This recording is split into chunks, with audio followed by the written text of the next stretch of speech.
ভারতের উড়িষ্যার পুরীতে অবস্থিত জগন্নাথ মন্দির শুধু ভক্তির নয়, এক অবাক করা স্থান। প্রায় 900 বছর আগে নির্মিত এই মন্দির আজও বিজ্ঞানীদের জন্য এক রহস্য।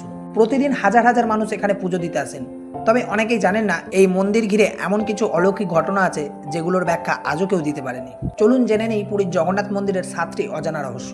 ছায়াহীন গম্বুজ। এই মন্দিরের গম্বুজে দিনের যে কোনো সময় সূর্যের আলো পড়লেও কখনো ছায়া দেখা যায় না। সত্যি একটা এত বড় মন্দির যার ছায়া পড়ে না, এটা কিভাবে সম্ভব? দ্বিতীয়ত, সমুদ্রের শব্দ হারিয়ে যায়। সিংহ দ্বার দিয়ে মন্দিরে ঢুকলে আশেপাশে থাকা বিশাল সমুদ্রের গর্জন একদম নিস্তব্ধ হয়ে যায়, কিন্তু বের হওয়ার সময় সেই শব্দ আবার ফিরে আসে। এ কি কেবল স্থাপত্য না আধ্যাত্মিক শক্তি?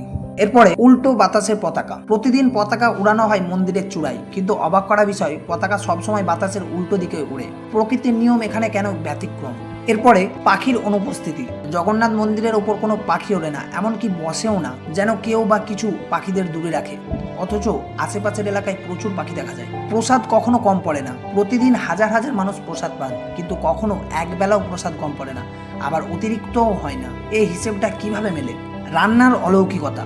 একসাথে 7টি হাঁড়িতে খাবার রান্না হয়, একটা আরেকটার উপরে বসানো থাকে, কিন্তু অবাক করা ব্যাপার, উপরের হাঁড়ি রান্না আগে হয়, নিচেরটা পরে। ফিজিক্স কোথায় গেল? এরপর দৈনিক পতাকা পরিবর্তন না হলে কি হয়? প্রতিদিন একজন পুরোহিত 45 তলা ভবনের সমান উচ্চতায় উঠে পতাকা বদলান। যদি কোনোদিন তা বন্ধ থাকে, বিশ্বাস করা হয় মন্দির 18 বছর বন্ধ হয়ে যাবে। এই রহস্যগুলো কি প্রকৃতির খেলা, না জগন্নাথ দেবের অলৌকিক শক্তির ছোঁয়া? আপনার কি মনে হয়? নিচে কমেন্টে জানাতে ভুলবেন না। আর যদি এমন আরও অজানা সত্য জানতে চান, তাহলে অবশ্যই সাবস্ক্রাইব করুন লেটস ফ্যাক্ট ইট চ্যানেলটি। দেখা হবে পরের ভিডিওতে এক নতুন রহস্য নিয়ে।